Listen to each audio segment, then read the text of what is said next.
శ్రీకాకుళం జిల్లాలో వంశధార సాగునీటి ప్రాజెక్టు నిర్వాసితుల ఉద్యమం ఉధృతమవుతోంది. నష్టపరిహారం సంగతి తేల్చకుండా ప్రభుత్వం పనులకు గ్రీన్ సిగ్నల్ ఇవ్వడం నిర్వాసితులకు కంటి మీద కునుకు లేకుండా చేస్తోంది. డిమాండ్లను వినిపిస్తూ అధికారులను సంప్రదించిన ఫలితం కనిపించలేదు. దీంతో ధర్నాలు, రాస్తారోకోలు, నిరసనలు ప్రతినిత్యం జరుగుతున్నాయి. వీళ్లకు రాజకీయ పార్టీలు మద్దతు ప్రకటించడంతో జిల్లాలో వంశధార ప్రాజెక్టు ఆందోళనలు హోరెత్తిపోతున్నాయి.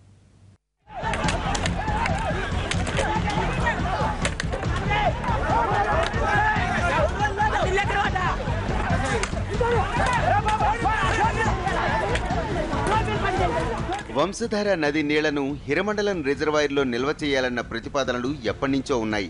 చంద్రబాబు ప్రభుత్వం ఈ ప్రాజెక్టును వచ్చే ఏడాదిలోగా పూర్తి చేయాలనే లక్ష్యంతో ఉంది. అయితే ఈ ప్రాజెక్టు పూర్తవ్వాలంటే 21 గ్రామాలు ఖాళీ చేయాలి. 7,000 కుటుంబాలు రోడ్డున పడతాయి. నిర్వాసితుల సమస్యలు పరిష్కరించకుండానే మొదటి దశ పనులు పూర్తయ్యాయి. రెండో దశ పనులు మొదలు కానున్నాయి. ముందుగా ప్రకటించిన ఆర్థిక సహాయం అందించకుండా, పునరావాసం కల్పించకుండా పనులు ప్రారంభించడంపై నిర్వాసితులు ఆగ్రహంతో ఊగిపోతున్నారు. మా కష్టసుఖాలు చెప్పుకోవడానికి మేము ఎన్నిసార్లు వెళ్ళినా మాకు ఎవరు పట్టించుకుంటలేరు.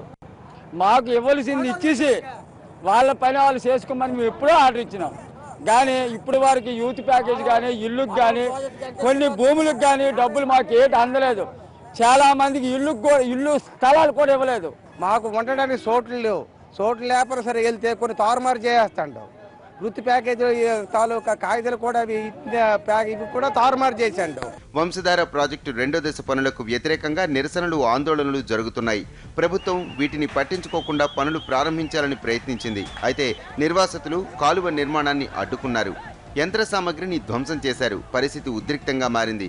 ఎంఆర్ఓ కలగజేసుకుని సర్ది చెప్పినా నిర్వాసితులు వినలేదు. పనులకు అడుగడుగునా అడ్డు తగిలారు. 5 లక్షల రూపాయలు సైట్ ఇవ్వని వాళ్ళకి ఏమన్నాం. ప్రతి ఊరికి సైట్లు ఉన్నాయి. ఆ డబ్బులు మిగతా ఏమంటే టోటల్ ఇవ్వలేదు. ఈరోజు దౌర్జన్యంగా చేస్తారు. ఎంతవరకు సమావేశం? ప్రభుత్వం నిర్వాసితులకు న్యాయం చేస్తుందా లేదా గట్టి బందోబస్తుతో పనులను తిరిగి ప్రారంభిస్తుందా అన్నది జిల్లా వ్యాప్తంగా చర్చనీయాంశంగా మారింది. ప్రభుత్వం వారితో చర్చించి ఒప్పించగలిగితే ఎలాంటి సమస్య రాదు. కానీ పోలీసు పహారా మధ్య పనులు జరిపిస్తే కాకరాపల్లి, సోంపేట లాంటి హింసాత్మక ఘటనలు పునరావృతం అయ్యే అవకాశం ఉంది. 2013 చట్టం అమలు చేయాలి.